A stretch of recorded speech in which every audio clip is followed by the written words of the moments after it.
महाराज जी, क्या आज कलयुग में भगवत प्राप्ति हो सकती है? और क्यों? भगवान है तो प्राप्त क्यों नहीं हो सकते? कोई भी युग हो, भगवान है। हम लोग ऐसे बैठे हैं क्या? पूरा जीवन ऐसे व्यतीत हो गया क्या? मजाक में जीवन व्यतीत होता है क्या? मजाक से काम क्रोधों को जीता जा सकता है क्या?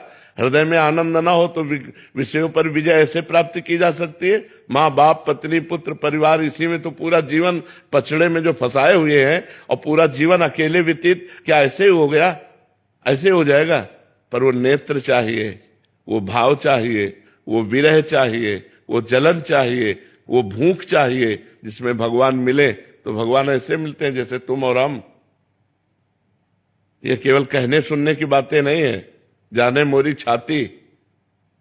अब ये सब वो थोड़ी कोई अपने अरबों के बैलेंस को बता देता है क्या कि मैं अरबपति हूं। उसकी चाल ढाल उठना बैठना से पता चलता है कि करोड़पति की खाकपति है। अपने आप अगर तुम्हारी दृष्टि है तो पहचान सकते हो। भगवान जब है तो मिल क्यों नहीं सकते? ऐसा कहीं लिखा है कि कलयुग में नहीं भगवान मिलेंगे? किसी भी ग्रंथ में, किसी भी पंथ में, किसी भी शास्त्र में ऐसा लिखा है कि कलयुग में हर युगों से जल्दी मिलेंगे। हमारी आयु 100 वर्ष और 10-10 हजार वर्ष से एक एक पैर के अंगूठे के बल खड़े होकर जब भजन करते थे तब भगवान के दर्शन होते थे। हमारी तो आयु ही 100 वर्ष है, और वहां तो 10-10 हजार वर्ष तक तपस्या करते थे, तो हम तो बहुत जल्दी भगवान को प्राप्त कर लेते। जो 10,000 वर्ष तपस्या करने का फल मिलता था, कलयुग में 24 घंटे नाम कीर्तन करने से मिल जाएगा। इतनी कलयुग की में कलयुग समयुग आन नहीं, विश्वास करो, कलयुग समयुग आन नहीं। जो नर कर विश्वास, गाय राम गुण गण विमल, भव बिन तरय प्रयास। कलयुग के समान कोई युग नहीं, न सतयुग, न त्रेता, न द्वापर। क्योंकि कलयुग में कम समय में, कम भजन में भगवान की प्राप्ति हो जाती है। जहां 10,000 वर्ष हाथ उठाकर वायु पीकर तपस्या, वहां रोटी दाल खाकर रात दिन नाम जप करो, भगवान की प्राप्ति हो जाएगी। बिना भगवान की प्राप्ति के जो संत महात्मा जन है, जो सतमार्ग के पथिक है, वो ऐसे जी रहे हैं क्या? ऐसे 1 मिनट आप नहीं रहना चाहोगे? 1 मिनट आपको एक कमरे में रख दे और बढ़िया से बढ़िया आपका भोजन देंगे, एसी रूम होगा, लेकिन मिलने किसी से नहीं देंगे, न मोबाइल, न टीवी, न किसी से मिलने, तो आप कहोगे हम नहीं जी सकते। भगवान के बिना एकांत नहीं सह सकते आप। एकांत सबसे बड़ी सजा है, और अगर भगवान से चित्त जुड़ा है तो एकांत सबसे बड़ा आनंद है। समाज से एकांत की तरफ मन भागता है जिसका मन भगवान से जुड़ने लगता है।